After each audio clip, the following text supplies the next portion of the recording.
क्या हाल है भाई आप सभी के। स्वागत है आप सभी का ऑनलाइन संस्कृत साहित्य के इस मंच पर। मेरा नाम है आकिफ़ सैफ़ी। दर्शन की कक्षाएं चल रही हैं और दर्शन की कक्षा में हमने जो सांख्य, योग, न्याय, वैशेषिक, पूर्व मीमांसा और उत्तर मीमांसा, वेदांत जिसको कहा जाता है, इनकी जो सामान्य परिचय सिलेबस में लगा हुआ था उसको हमने देख लिया शब्दशः। मतलब इतना डीप वहाँ से नहीं पूछा जाएगा, सामान्य परिचय लिखा हुआ है उसमें, तो सामान्य परिचय ही हमने वहाँ पर देखा है और काफ़ी विस्तार से उनकी चर्चा भी की है। तो जो तीसरी यूनिट में विषय समाविष्ट था दर्शन का, वो सारा का सारा हमारा कंप्लीट हो गया है। मतलब सांख्य को हमने पढ़ा है, योग को, न्याय को, वैशेषिक को, पूर्व मीमांसा को, उत्तर मीमांसा को भी हमने देख लिया है। तो 3 कक्षाएं हुई थी उसकी वेदांत पीछे जो तीसरी यूनिट थी उसकी 3 कक्षाएं हुई थी। जिस किसी ने भी कक्षाएं नहीं देखी हैं वो डिस्क्रिप्शन में लिंक है, जाकर देख सकते हैं। टेलीग्राम से जुड़ सकते हैं, वहाँ पर इनकी नोटिफिकेशन आते रहते हैं। इसके अलावा आप ऊपर आई बटन पर क्लिक करके उन सारी कक्षाओं को देख सकते हैं। इसके अलावा हमने और क्या क्या किया है उसको बता देते हैं। जो पहली यूनिट है यूजीसी नेट की, जो पहली यूनिट है, तो उसमें जो विषय लगे हुए हैं उनको हमने बहुत अच्छे से कवर करवाया है। इसके अलावा जो दूसरी यूनिट में विशिष्ट अध्ययन उसमें लगाया हुआ है यूजीसी की तरफ से, उसको भी हमने पढ़ा है। कुछ चीज़ें उसमें छूट गई हैं जैसे कि संवाद सूक्त वगैरह हैं। इसके अलावा 1-2 उपनिषद हैं, तो उनको कवर करवा दिया जाएगा आने वाले समय में। ठीक है, तो भविष्य में ये सारी चीज़ें हो जाएंगी। आप निश्चिंत होकर के अपनी तैयारी को लगातार करते रहिए। चलिए, आज हम चौथी यूनिट में हमारा प्रवेश है। यूजीसी नेट की जो चौथी यूनिट है उसमें हमने प्रवेश कर दिया है।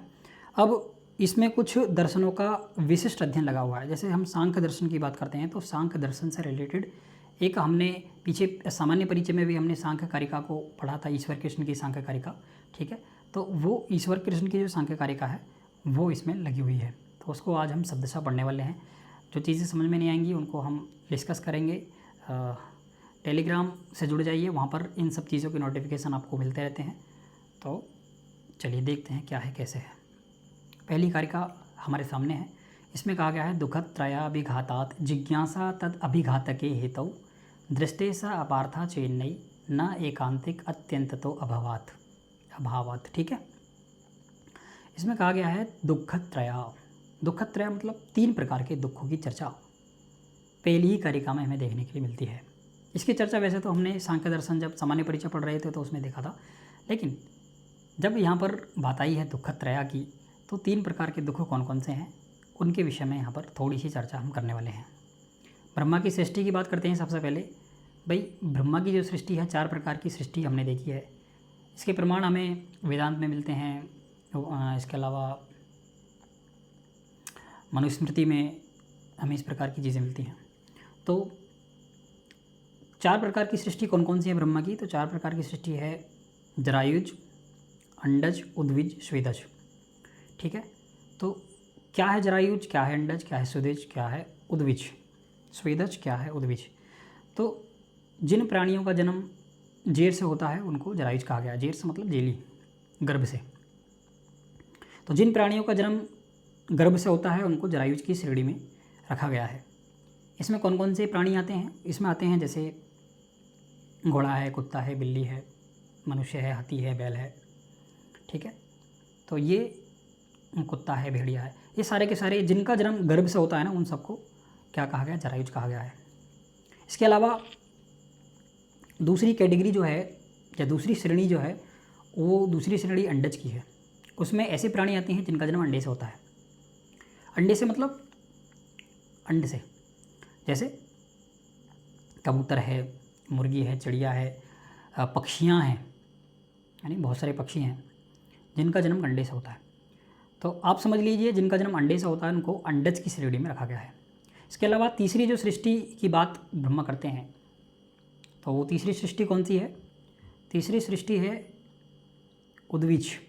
उद्भिज का मतलब है ऐसे प्राणी जो ज़मीन को फाड़ करके निकलते हैं, उद्भिज होकर के निकलते हैं। जैसे गेहूँ है, चावल है, जौ है, अनाज है, पेड़ हैं, पौधे हैं, या जितनी भी चीज़ें आप ऐसे देखते हैं जो ज़मीन से उगी हैं, वो सारी की सारी किस में आती हैं? उद्भिज में आती हैं। और ये अंतिम जो चौथी जो कैटेगरी है, चौथी जो श्रेणी है, वो है स्वेदज की। उसमें ऐसे प्राणी आते हैं जिनका जन्म स्वेद नहीं स्वेद, स्वेद मतलब पसीने से हुआ है, गंदगी से हुआ है। जूं है, खटमल है, खटमल नहीं है, जूं है, मच्छर है, मक्खी भी नहीं है, जूं है, मच्छर है, और भी मतलब ऐसे जो प्राणी हैं जिनका जन्म किससे होता है, पसीने से होता है, गंदगी से होता है। मच्छर तो गंदगी में ही पैदा होते हैं, जूं भी सर की गंदगी से पैदा होती है। यानी यदि आप 10 दिन नहीं नहाएंगे तो आपके सर में जूं पड़ जाएंगी, तो वो पसीने से होती हैं, स्वेदज। तो इसलिए उनको जो प्राणी हैं उनको 4 कैटेगरी में रख दिया है। एक बार फिर बता देता हूँ, जरायुज, स्वेदज, अंडज और उद्भिज, ये 4 प्रकार की कैटेगरी हैं। लगता है चीज़ें समझ में आ रही होंगी, इतनी हार्ड नहीं है, बहुत सिंपल है। तो अब ये जो 4 प्रकार की सृष्टि की चर्चा मैंने क्यों की, क्योंकि यहाँ पर दुखद त्रय की बात की गई है। तो इस संसार में जो ब्रह्मा की सृष्टि है, जो ब्रह्मा की 4 प्रकार की सृष्टि है, जिसने इस संसार में जन्म लिया है, वो इन 3 प्रकार के दुखों का सामना करता है। इसमें कहा गया है दुखद त्रय अभिघातात्, उसको 3 प्रकार के दुखों का अभिघात होता है। अभी हमने 3 प्रकार के दुख नहीं देखे हैं, 3 प्रकार के दुख देख लेते हैं एक बार। 3 प्रकार के दुख का मतलब है दुखद त्रय, यानी 3 प्रकार के दुख कौन कौन से हैं, तो आध्यात्मिक दुख, आदिभौतिक दुख, आदिदैविक दुख, ये 3 प्रकार के दुख हैं।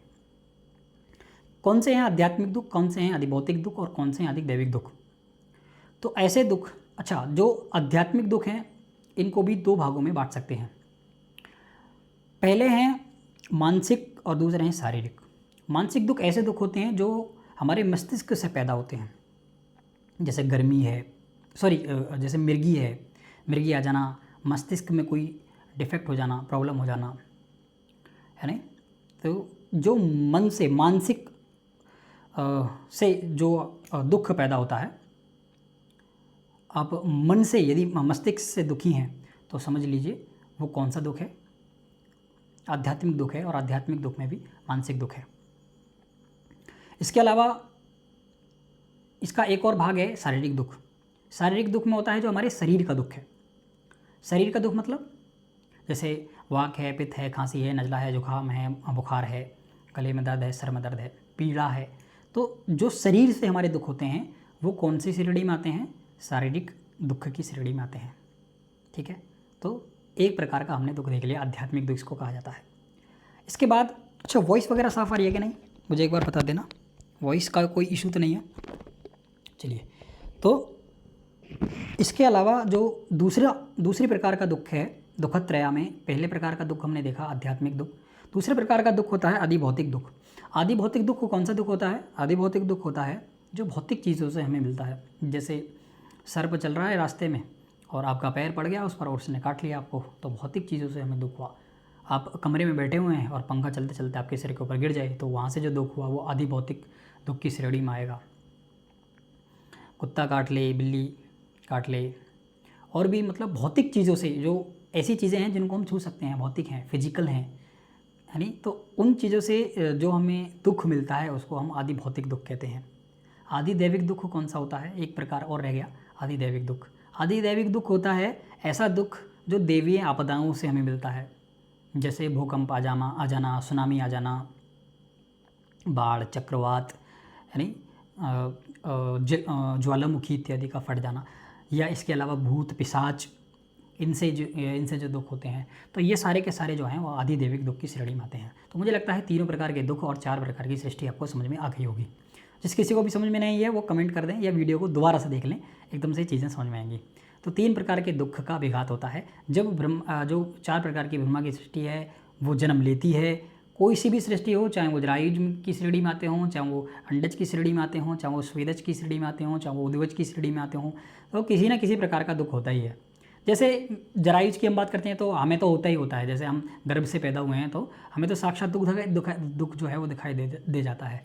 लेकिन आप कहोगे कि जो उद्भिज हैं, जो ज़मीन को फाड़ करके निकले हैं, भाई जो उद्भिज हैं वो ज़मीन को फाड़ करके निकले हैं, उनको किस प्रकार से दुख हो सकता है, तो उनको भी यही 3 प्रकार के दुख होते हैं। शारीरिक दुख हो जाता है आध्यात्मिक में, यानी कोई उखाड़ दे उनको, पेड़ पौधों को काट दे तो शारीरिक दुख हो गया। मानसिक दुख तो पता नहीं होता होगा या नहीं होता होगा, भाई मानसिक दुख भी होता होगा, जब आपके पेड़ को काटते हैं तो उसको मानसिक दुख भी होता होगा। ठीक है, ठीक है, मानसिक दुख हो गया, शारीरिक दुख हो गया, और भी जो आदि भौतिक दुख हैं आदि भौतिक दुख जो हम देते हैं उनको, काट के, पीट के, कुछ बना करके, इस प्रकार से। आदि दैविक दुख, भूकंप में पेड़ों का उखड़ जाना, सुनामी आ जाना, उसमें पेड़ों को नुकसान होना, पौधों को नुकसान होना। तो ये सारे के सारे मतलब इस संसार में ब्रह्मा की सृष्टि में जिसने भी जन्म लिया है उसको इन 3 प्रकार के दुखों का सामना करना ही पड़ता है। ऐसा इस कारिका का उद्देश्य है। मुझे ऐसा लगता है कि आपको चीज़ें समझ में आ रही होंगी। तो दुःखत्रया अभिघातात्, जब 3 प्रकार के दुखों का अभिघात होता है तब जिज्ञासा, अभिघातात् जिज्ञासा, फिर हमें जिज्ञासा पैदा होती है। किस चीज़ की जिज्ञासा पैदा होती है? तद अभिघातके हेतौ, जो उसका अभिघात हुआ है उसके हेतु क्या है? हेतु मतलब कारण क्या है? हेतु मतलब कारण। मतलब ये जो 3 प्रकार का दुख हमारे शरीर में आया है, या हमें 3 प्रकार के दुखों में से किसी भी प्रकार का यदि हमें दुख हुआ है तो हमारे मन में जिज्ञासा पैदा होती है कि इन 3 प्रकार के दुखों का कारण क्या है। हम कारणों को खोजते हैं, मन में जिज्ञासा पैदा होती है कि इन 3 प्रकार के जो दुख हुए हैं, हमें बुखार आ गया है, या हमें खांसी हो गई है, नज़ला हो गया है, या हमारे मानसिक जो हमारा कोई प्रियजन है वो हमें छोड़ करके भाग गया है, इस प्रकार के जो मानसिक दुख हैं, या कोई भी प्रकार का यदि इंसान को दुख होता है तो हमारे मन में जिज्ञासा पैदा होती है कि इसका कारण क्या है। कारण हम खोजते हैं। तो फिर कहते हैं कि भाई दृष्टे, ऐसा उपाय कर लो जो दृष्ट उपाय हो। दृष्ट उपाय का मतलब है तुरंत मिल जाने वाला उपाय। जैसे कि आपको बुखार आया, आप तुरंत डॉक्टर के पास गए और उसने मेडिसिन इत्यादि आपको दी और आपने उसको खाया और आपका जो बुखार है वो शांत हो गया। तो इस प्रकार की चीज़ें हैं। तो जिज्ञासा पैदा हुई और हमने कहा कि दृष्ट उपाय कर लेते हैं। भाई ये जो दुख हुए हमें पैदा हुए हैं, इनकी निवृत्ति के लिए हम दृष्ट उपाय कर लेते हैं। तो फिर स अपार्था चेत, ठीक है, आगे कहा गया है दृष्टि स अपार्था चेत न एकांतिक अत्यंतत अभावात्। अब हमने दृष्ट उपाय किया, अब ये जो उपाय है वो व्यर्थ है, ये कथन उचित नहीं है, क्योंकि दृष्ट उपाय से एकांतिक और आत्यंतिक दुख की निवृत्ति नहीं होती, ऐसा कहा गया है। एकांतिक और आत्यंतिक निवृत्ति चाहिए हमें। एकांतिक निवृत्ति क्या है और आत्यंतिक निवृत्ति क्या है? एकांतिक निवृत्ति होती है कि जो दुख आपको पैदा हुआ है वो दुख दोबारा से आपको पैदा ना हो, ठीक है। नहीं, एकांतिक निवृत्ति होती है जो दुख आपको पैदा हुआ है वो जड़ से खत्म हो जाए, वो होती है एकांतिक निवृत्ति। आत्यंतिक निवृत्ति वो होती है जो दुख आपको पैदा हुआ है भविष्य में वो कभी दुख आपको पैदा हो ही ना, ये होती है आत्यंतिक निवृत्ति। एकांतिक निवृत्ति तो दृष्ट उपाय से एक बार को हो सकती है, लेकिन आत्यंतिक निवृत्ति कैसे होगी? तो इसीलिए इसमें कहा गया है दृष्टे स अपार्था। जो दृष्ट उपाय है ना वो कैसे हैं? अपार्थ हैं, एकांतिक अत्यंततो भावात्, ठीक है।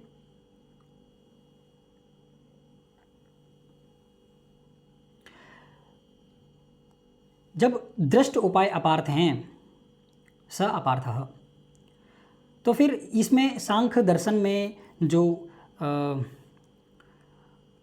25 प्रकार के तत्वों की चर्चा यहाँ पर की है तो ये तो व्यर्थ हो जाएगी। यानी यदि दृष्ट उपाय से ही हमारे सारे दुख निवृत्त हो जाएं तो सांख्य दर्शन की क्या आवश्यकता? इस कारिका का मुख्य ध्येय यही है कि यदि दृष्ट उपाय को करने मात्र से ही यदि हमारे दुख निवृत्त हो जाते हैं तो फिर ये जो सांख्य दर्शन पंचविंशति यानी 25 प्रकार के जो तत्वों की बात करता है कि इनको जान लीजिए तो आपका जो दुख है वो निवृत्त हो जाएगा, तो इसकी क्या आवश्यकता है? तो वही इस कारिका में कहा गया है कि ये जो दुख हैं 25 प्रकार के जो तत्व हैं इनकी जो जिज्ञासा है वो तो व्यर्थ है यदि दृष्ट उपाय से ही ये सारी चीज़ें हो जाती हैं। तो ये कथन उचित नहीं है, क्योंकि दृष्ट उपाय से क्या होता है? एकांतिक और आत्यांतिक निवृत्ति नहीं हो पाती। ना एकांतिक अत्यंत तो अभावात। ठीक है,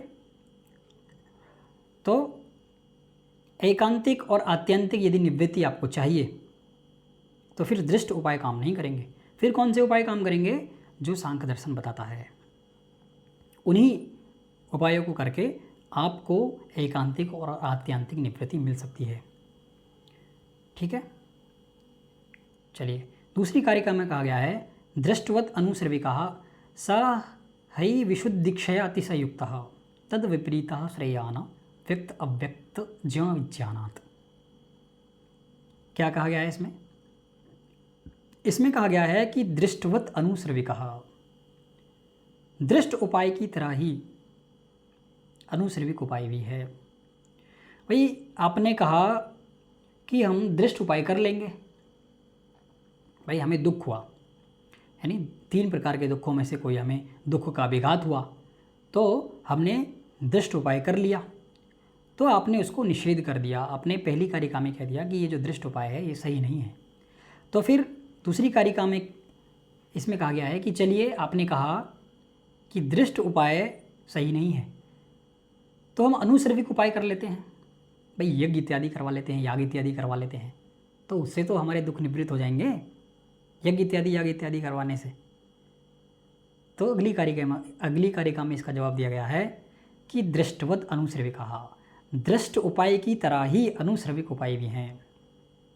जो कैसे हैं? सह यानी वह जो अनुश्रविक उपाय है, यानी ये जो सा है ना, ये किसका विशेषण है? ये सा जो है अनुश्रविक का विशेषण दिया गया है। तो सा किसके लिए है? अनुश्रविक के लिए है। तो दृष्टवत अनुश्रविका, जो दृष्ट उपाय हैं वो भी अनुश्रविक की तरह ही हैं। और वो कैसे हैं? सा हई विशुद्धि क्षय अतिशयुक्त, विशुद्धि क्षया और अतिशय से युक्त हैं। भाई ये जो अनुश्रविक उपाय है ना, यज्ञ इत्यादि आप कह रहे हैं ना कि यज्ञ इत्यादि करवा लेंगे, याग इत्यादि करवा लेंगे, तो इनमें कहीं कहीं पर अशुद्धि हो जाती है, विशुद्धि हो जाती है, कहीं कहीं पर क्षय हो जाता है और कहीं कहीं पर अतिशय हो जाता है। तो इन चीज़ों से ये युक्त हैं। आज के समय में जो वेद पाठी है या जो यज्ञ इत्यादि याग इत्यादि करवाया जा रहा है, उसमें ज़रूरी थोड़ी है कि जो मंत्र बोला जा रहा है वो एकदम शुद्ध उच्चारण उसका हो रहा है। तो शुद्ध उच्चारण तो नहीं हो रहा होगा, तो कहीं ना कहीं तो उसमें अशुद्धि आएगी, कहीं ना कहीं तो उसमें एकाध मात्रा का क्षय हो जाएगा और कहीं ना कहीं तो वो अतिशय से युक्त होगा। तो कहते हैं दृष्ट उपाय की तरह ही अनुश्रविक उपाय भी है। यदि आप ये सोच रहे हैं ना कि भाई हम 25 पदार्थ को क्यों जाने, हम सांख्य कारिका को उपयोग क्यों पढ़ें, हम तो याग इत्यादि करवा लेंगे, यज्ञ इत्यादि करवा लेंगे, उससे हमारे दुख निवृत्त हो जाएंगे, तो आप सही सोच रहे हैं। लेकिन सांख्य कारिका का मत ये है यहाँ पर कि यदि आप अनुश्रविक उपाय करवाते हैं तो उसमें ही विशुद्धि क्षय अतिशय से युक्त होते हैं। उसके बाद कहते हैं कि तद विपरीत, उसके विपरीत जो श्रेयस्कर उपाय है ना, इसके अलावा जो श्रेयस्कर उपाय है वो केवल एक ही है, व्यक्त अव्यक्त ज्ञ और विज्ञानात्। व्यक्त यानी 23 तत्व जो व्यक्त हैं, अव्यक्त यानी जो प्रकृति है, और ज्ञ यानी जो पुरुष है, उनका विज्ञान, उनका ज्ञान। यदि आपको इन 3 चीज़ों का ज्ञान हो गया तो आपके तीनों प्रकार के दुख जो हैं वो समाप्त हो जाएंगे। आप उन तीनों प्रकार के दुखों से निवृत्त हो जाएंगे। और ये जो निवृत्ति होगी, ये कैसी निवृत्ति होगी? एकांतिक और आत्यंतिक निवृत्ति होगी। एकांतिक निवृत्ति मतलब पहला तो दुख आपका जड़ से समाप्त हो जाएगा, और दूसरी निवृत्ति ये होगी कि ज़िंदगी में, आपके पूरे जीवन में वो दुख कभी आपके पास नहीं आएगा। तो ये 23 प्रकार के तत्व हैं जिनको जानने से इन 3 प्रकार के दुखों की निवृत्ति हो जाती है। अब आपके मन में जिज्ञासा पैदा हो रही होगी कि ये 3 प्रकार की, ये जो 23 प्रकार के जो 23 तत्व जो व्यक्त हैं, एक 24वां तत्व जो प्रकृति है और एक 25वां तत्व जो ज्ञ हैं, पुरुष हैं, वो कौन कौन से हैं? ऐसा क्या है इन तत्वों में जिनको जानने से हमें इन 3 प्रकार के दुख नहीं होते हैं? तो आगे की कारिका इसमें बताती है। आगे कहा गया है मूल प्रकृति अविकृति महत् अद्याः प्रकृति विकृत्याः सप्त षोडश कस्तु विकारो न प्रकृति विकृति पुरुषः। मूल प्रकृति कैसी है इसमें? मूल प्रकृति अविकृति है। मूल प्रकृति कैसी है? अविकृति है। अविकृति का मतलब वो किसी के विकार से पैदा नहीं होती। ऐसा नहीं है कि दो चीज़ों में परिवर्तन होगा और प्रकृति पैदा हो जाएगी, नहीं। मूल प्रकृति कैसी है? अविकृति है, वो किसी के विकार से पैदा नहीं होती। और महत् आद्याः, महत् आदि जो सप्त, जो सात हैं, महत् आदि सात कौन कौन से हैं? तो महत् है, बुद्धि है और पंच तन्मात्राएं हैं। ठीक है, तो ये जो हैं, ये जो सात हैं, ये कैसे हैं? प्रकृति भी हैं और विकृति भी हैं। ठीक है, मूल प्रकृति कैसी है? अविकृति है, वो किसी के विकार से पैदा नहीं होती। लेकिन जो महत् आदि सात हैं वो प्रकृति भी हैं और विकृति भी हैं, मतलब वो किसी से पैदा भी होते हैं और वो किसी को पैदा भी करते हैं। और फिर कहा गया है षोडश कस्तु विकारो न प्रकृति ही विकृति ही पुरुषः। 16 जो हैं वो विकार हैं, वो केवल पैदा होते हैं, किसी को पैदा नहीं करते हैं। षोडश कस्तु विकारो केवल विकार हैं। जब दो पदार्थों में क्या होता है? विकार होता है, तब ये 16 प्रकार के पदार्थ पैदा होते हैं। तो ये कैसे हैं? केवल विकार हैं। और फिर अंत में कहा गया है न प्रकृति ही विकृति पुरुषः। लेकिन जो पुरुष है वो ना तो प्रकृति है और ना वो विकृति है, ना तो वो किसी को पैदा करता है और ना वो किसी से पैदा होता है। भाई ये जो 25 प्रकार के जो तत्व यहाँ पर दिए गए हैं ना, ये आपको आसानी से समझ में नहीं आएंगे। आसानी से समझ में इसलिए नहीं आएंगे क्योंकि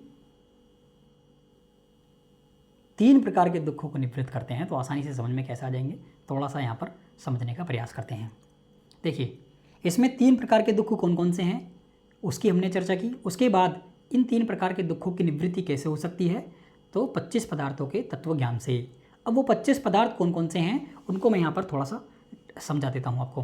देखिए, पहला है मूल प्रकृति। ठीक है, पहला जो पदार्थ है वो क्या है? मूल प्रकृति। ठीक है, उसको बाद में लिखते हैं मूल प्रकृति। ठीक है, तो पहला पदार्थ है मूल प्रकृति। ठीक है, प्रकृति से पैदा होता है महत्। महत् को कहते हैं बुद्धि। ठीक है, महत् से पैदा होता है अहंकार। ठीक है, और इस अहंकार से पैदा होती हैं 11 इंद्रियां। 11 इंद्रियां पैदा होती हैं और इस अहंकार से ही पैदा होता है 5 तन्मात्राएं। 5 तन्मात्राएं पैदा होती हैं और इन 5 तन्मात्राओं से पैदा होता है 5 महाभूत। 5 महाभूत। अब देखो, यहाँ पर आपको समझ में आएगा कि ये जो प्रकृति है ये कैसी है? अविकृति है। अविकृति यहाँ से पता चलेगा विकृति कैसी है। देखिए, ये जो प्रकृति है किसी से पैदा नहीं हो रही है, बल्कि पैदा कर रही है। किसको पैदा कर रही है? महत् को पैदा कर रही है, बुद्धि को पैदा कर रही है। तो इसलिए इस प्रकृति को क्या कहा गया है? इस प्रकृति को कहा गया है अविकृति। ठीक है, ये प्रकृति कैसी है? अविकृति है, ये किसी के विकार से पैदा नहीं होती है। फिर देखिए, इसमें 7 चीज़ें ऐसी हैं जो पैदा भी होती हैं और पैदा भी करती हैं। देखिए, एक महत् है जो प्रकृति से पैदा होता है और अहंकार को पैदा करता है। एक अहंकार है जो महत् से पैदा होता है और 11 इंद्रियों को पैदा करता है। और ये 5 तन्मात्राओं को पैदा करता है। ठीक है, अहंकार। और ये जो 5 तन्मात्राएं हैं ये अहंकार से पैदा होती हैं और किसको पैदा करती हैं? पंच महाभूत को पैदा करती हैं। तो एक हो गया महत्, एक हो गया अहंकार यानी 2, और ये 5 तन्मात्राएं। देखिए, ये 11 इंद्रियां किसी को पैदा नहीं कर रही हैं। 11 इंद्रियां अलग हैं, ये किसी को पैदा नहीं कर रही हैं, तो ये अलग हैं। पैदा क्या क्या कर रहे हैं और ऐसी क्या चीज़ें हैं जो पैदा कर रही हैं और पैदा हो रही हैं? तो महत् है, अहंकार है और 5 तन्मात्राएं हैं। कितने हो गए? देखिए, 5 और 2 7। तो ये जो सप्त है ना, ये क्या हैं? प्रकृति भी हैं और विकृति भी हैं। महत् आद्याः प्रकृति विकृति शब्दः। फिर उसके बाद षोडश कस्तु विकारो, जो 16 हैं वो विकार हैं, केवल पैदा होते हैं, किसी को पैदा नहीं करते हैं। देखिए, ये जो 11 इंद्रियां हैं और ये जो 5 महाभूत हैं ये कैसे हैं? केवल विकार हैं, केवल पैदा होते हैं, ये किसी को पैदा नहीं करते हैं। तो किससे पैदा हो रहा है? देखिए, ये अहंकार से पैदा होती हैं 11 इंद्रियाँ, लेकिन किसी को पैदा नहीं करती हैं। इसके अलावा जो 5 तन्मात्राओं से पैदा होता है ये पंच महाभूत, लेकिन ये जो पंच महाभूत है किसी को पैदा नहीं करता है। तो मुझे लगता है ये 25 के 25 पदार्थ आपको समझ में आ रहे होंगे। अभी ये 24 हुए हैं, इसमें एक और रह गया है, वो है पुरुष। एक और पदार्थ कौन सा है? पुरुष। ये जो पुरुष है ये कैसा है? न प्रकृति न विकृति पुरुषः, मतलब ना तो ये किसी की प्रकृति है, ना तो किसी से पैदा होता है, और ना ये किसी की विकृति है, मतलब किसी के विकार से पैदा होता है। किसी के विकार से पैदा नहीं होता है, किसी को पैदा भी नहीं करता है, इस प्रकार का है। तो ये पुरुष है। तो इतनी चीज़ें आपको समझ में आ रही होंगी। आज समय इसलिए लग रहा है क्योंकि आज शुरुआत है, लेकिन जब हम आगे बढ़ेंगे तो चीज़ें जो हैं वो हमारी काफ़ी समझ में आएंगी, ठीक है, और जल्दी जल्दी चीज़ों को कवर किया जाएगा। तो आज हमने 3 कारिकाएँ देखी हैं, चौथी देख लेते हैं एक बार। देखिए, इसमें कहा गया है दृष्टम अनुमानम आप्तवचनम च सर्व प्रमाणम सिद्धत्वात् त्रिविधम प्रमाणम इष्टम प्रमेय सिद्धि प्रमाणादि। क्या मतलब है इस बात का? चलिए, इसमें कहा गया है दृष्टम अनुमानम आप्तवचनम, ये 3 प्रकार के प्रमाण सांख्य दर्शन मानता है। सांख्य जो है वो 3 प्रकार के प्रमाण मानता है। वो 3 प्रकार के प्रमाण कौन कौन से हैं? तो इसमें कहा गया है दृष्टम अनुमानम आप्तवचनम, ये 3 ही प्रमाण हैं, और सर्व प्रमाणम सिद्धत्वात्, और बाकी के जो 3 और प्रमाण जो वैशेषिक दर्शन मानता है या वेदांत मानता है, यानी 6 प्रकार के प्रमाण मानते हैं ना ये दोनों, तो कहते हैं सर्व प्रमाणम सिद्धत्वात्, वो इन्हीं 3 प्रमाणों से सभी प्रमाण जो हैं वो सिद्ध हो जाते हैं। त्रिविधम प्रमाणम इष्टम प्रमेय सिद्धि प्रमाणादि। इसमें कहा गया है कि व्यक्त यानी जो 11 इंद्रियां हैं और पंच महाभूत, पंच तन्मात्रा, महत्व और अहंकार, अव्यक्त तत्व जो प्रकृति है, और ज्ञ यानी पुरुष है, ये सभी प्रमेय यथार्थ ज्ञान, प्रमेय का मतलब यथार्थ ज्ञान, इन्हीं 3 प्रमाणों से ज्ञात होते हैं। इन सभी का वास्तविक ज्ञान, प्रमेय की सिद्धि, प्रमाणम इष्टम प्रमेय सिद्धि प्रमाणादि, इन्हीं 3 प्रमाणों से, इन्हीं जो प्रमेय है, ये जो 23 व्यक्त तत्व हैं और एक जो प्रकृति अव्यक्त तत्व है, और जो ज्ञ यानी पुरुष है, इनका जो ज्ञान है वो इन्हीं 3 प्रमाणों के द्वारा होता है। ये इस कारिका का मूल भाव है। इसके बाद अगली कारिका है, देखिए 5 तो देख लेते हैं आज, इसको भी देख लेंगे।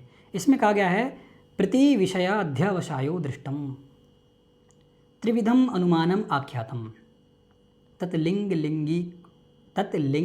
लिंगी पूर्वकम आप्त श्रुति ही आप्तवचनंतु। क्या कहा गया है इसमें? देखिए, इसमें कहा गया है प्रति विषय अध्यवसायो, प्रति विषय, प्रत्येक विषय का प्रति विषय अध्यवसायो दृष्टम, प्रत्येक विषय को दृष्ट प्रमाण के द्वारा जान लिया जाता है, ऐसा कह रहे हैं, ठीक है। प्रति विषय यानी इंद्रियों के द्वारा, दृष्टम यानी प्रत्यक्ष ज्ञान किया जाता है, और त्रिविधम अनुमानम आख्यातम, आख्यात मतलब कहा गया है त्रिविधम अनुमानम, 3 प्रकार का अनुमान, 3 प्रकार का अनुमान कहा गया है। भाई जो दृष्ट प्रमाण है, वो दृष्ट प्रमाण किसके द्वारा ज्ञात होता है? इंद्रियों के द्वारा। भाई जो हमारी नाक है, कान, जो हमारी नाक है, कान है, जो जिह्वा है यानी, और जो त्वचा है, जो 5 प्रकार की इंद्रियां है ना हमारी, तो नेत्र है, ये 5 प्रकार की जो इंद्रियों से जो हमें ज्ञान होता है, प्रत्येक विषय का जो हमें ज्ञान होता है, वो कौन सा प्रमाण है? दृष्ट प्रमाण कहा गया है, प्रत्यक्ष प्रमाण कहा गया है। इंद्रियों से होने वाला जो ज्ञान है वो प्रत्यक्ष है, ऐसा कहा गया है। और त्रिविधम अनुमानम आख्यातम, आख्यात मतलब कहा गया है त्रिविधम, 3 प्रकार का अनुमानम यानी अनुमान को 3 प्रकार का कहा गया है। तो 3 प्रकार का अनुमान कौन कौन सा है? पूर्वत है, शेषवत है और सामान्य तो दृष्ट है, ठीक है।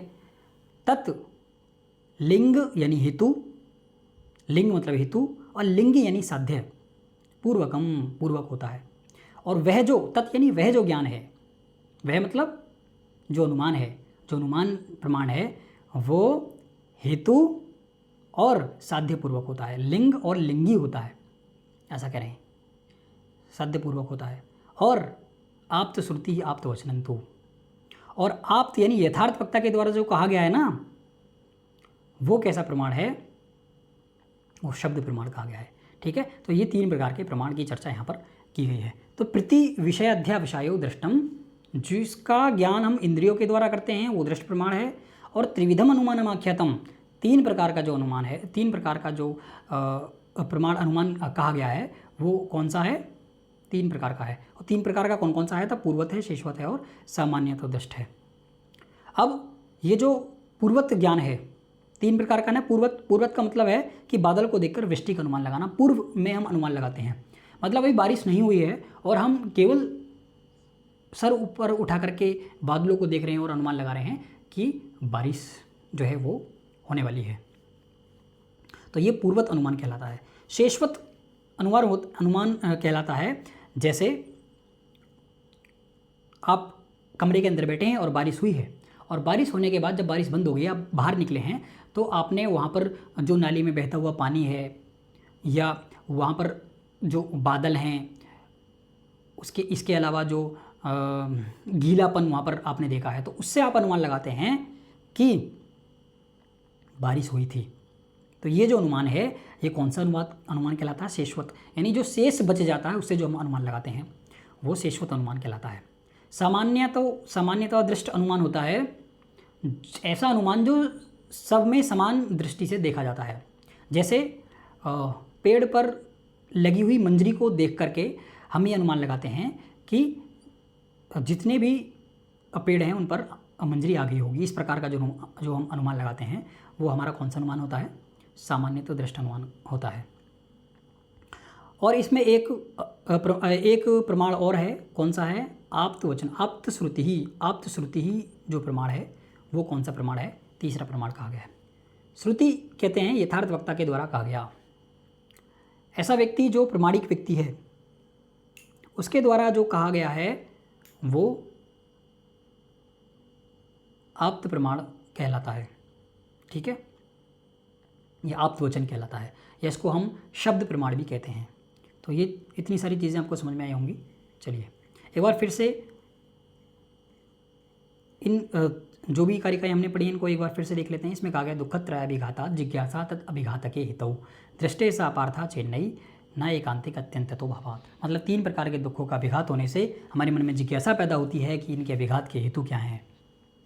दृष्ट उपाय दृष्टे सा अपार्था चेत, दृष्ट उपाय यदि अपार्थ हो जाते हैं, दृष्ट उपाय यदि सपार्थ हो जाते हैं, दृष्टे सा अपार्था, यदि दृष्ट उपाय अपार्थ हैं तो जो एकांतिक और अत्यांतिक निवृत्ति की जो 25 प्रकार के जो पदार्थों का ज्ञान है वो कैसा हो जाएगा, वो तो व्यर्थ हो जाएगा। और दृष्टे से अपार्था चेत न एकांतिक अत्यंतिक भाव, दृष्ट उपाय से हम एकांतिक और अत्यंतिक निवृत्ति नहीं कर सकते हैं, इनका अभाव है, ऐसा कहा गया है। ठीक है, इसके बाद दृष्टवत अनुश्रविका सा है विशुद्धि ख्याति से युक्त तद विपरीता श्रेयाना व्यक्त अव्यक्त ज्ञान विज्ञानात्। इसमें कहा गया है कि दृष्ट की तरह ही अनुश्रविक उपाय भी है, जो है जो कैसा है, विशुद्धि क्षय अति से युक्त है, और इसके जो विपरीत है श्रेयस्कर जो उपाय है वो कैसा है, व्यक्त अव्यक्त ज्ञान विज्ञानात्। व्यक्त तत्व जो 23 हैं, अव्यक्त तत्व जो प्रकृति है, ठीक है, अव्यक्त तत्व जो विकृति है और जो ज्ञान यानी पुरुष है, इनका विज्ञान ही क्या है, श्रेयस्कर उपाय है। फिर कहा गया है मूल प्रकृति अविकृति महत अद्या प्रकृति विकृति शब्दः षोडश कस्तु विकारो न प्रकृति विकृति पुरुषः। मतलब मूल प्रकृति कैसी अविकृति है और महत अद्या जो है वो प्रकृति, महत अद्या प्रकृति है और विकृति हैं जिनकी संख्या 7 है, और 16 जो हैं वो विकार हैं, और जो ना तो प्रकृति है ना विकृति है वो क्या है, पुरुष है। तो ये हो गया। इसके बाद दृष्टम अनुमानम आप्तवचनम च सर्व प्रमाणम सिद्धत्वात् त्रिविधम प्रमाणम इष्टम प्रमेय सिद्धि प्रमाणाधि। तो दृष्ट, अनुमान और आप्तवचन ये 3 प्रकार के प्रमाण हैं, और बाकी के जो सभी प्रमाण हैं वो इन्हीं 3 प्रमाणों से सिद्ध हो जाते हैं। त्रिविधम प्रमाणम इष्टम प्रमेय सिद्धि प्रमाणादि। और ये जो 23 प्रकार के जो तत्व हैं, जो व्यक्त तत्व हैं इंद्रिय, और जो अव्यक्त तत्व हैं, ठीक है, और जो ज्ञ यानी पुरुष है, ज्या यानी पुरुष है, अव्यक्त तत्व यानी जो प्रकृति है, इनका सभी का प्रमेय यानी जो यथार्थ ज्ञान है इन्हीं 3 प्रमाणों से होता है। वास्तविक ज्ञान इन्हीं 3 प्रमाणों से होता है। उसके बाद कहा गया है प्रति विषय अध्यवसायो दृष्टम त्रिविधम अनुमानम आख्यातम तत् लिंग लिंगी पूर्वकम आप्तश्रुति आप्तवचनंतो। प्रति विषय अध्यवसायो मतलब इंद्रियों के द्वारा ही प्रत्येक विषय को प्रत्येक विषय का क्या कर लेना, जान लेना, अध्यवसायो। ये कौन सा प्रमाण कहा गया है? दृष्टम, इसको दृष्ट प्रमाण कहते हैं। और त्रिविधम अनुमानम आख्यातम, आख्यातम मतलब कहा गया है त्रिविधम, 3 प्रकार का अनुमानम, अनुमान को 3 प्रकार का कहा गया है। तत् यानी वह, लिंग यानी हेतु, लिंगी यानी साध्य, पूर्वकम हेतु और साध्य पूर्वक होता है, और आप्तश्रुति आप्तवचनंतु, आप्तश्रुति आप्तवचनंतु यानी जो वक्ता, यथार्थ वक्ता के द्वारा जो कहा गया है ना, वो श्रुति यानी वेद और आप्तवचन यानी शब्द प्रमाण है। तो ये जो अनुमान है ये हमारा 3 प्रकार का कहा गया है, पूर्वत, शेषवत और सामान्य तो दृष्ट। पूर्वत मैंने बताया आपको, बादल को देख करके वृष्टि का अनुमान लगाना पूर्वत है, और कार्य को देखकर कारण का अनुमान लगाना ये कैसा है? शेषवत प्रमाण है, शेषवत अनुमान प्रमाण है। उसके बाद सामान्य तो दृष्ट जो है वो ऐसा अनुमान है जो सब में समान रूप से लागू होता है। जैसे आम के पेड़ में मंजरी को देख करके हम ये अनुमान लगाते हैं कि बाकी सभी आम के पेड़ों पर मंजरी आ गई होगी। चलिए, मुझे लगता है आपको चीज़ें समझ में आ रही होंगी। कल की कक्षा जो है वो थोड़ी सी लंबी हम करेंगे, यानी कि कम से कम 1 घंटे की तो कक्षा हो, और कम से कम ठीक है 1 घंटे की कक्षा हो, और जल्दी से जल्दी हम इस संघ कारिका को पूरा कर पाएँ। इसके बाद फिर हम दूसरे दर्शन में प्रवेश करें। चलिए, तो कल हम थोड़ी लंबी कक्षा करेंगे। आप सभी जो हैं इससे आगे की कारिका को पढ़ करके आना। चलिए।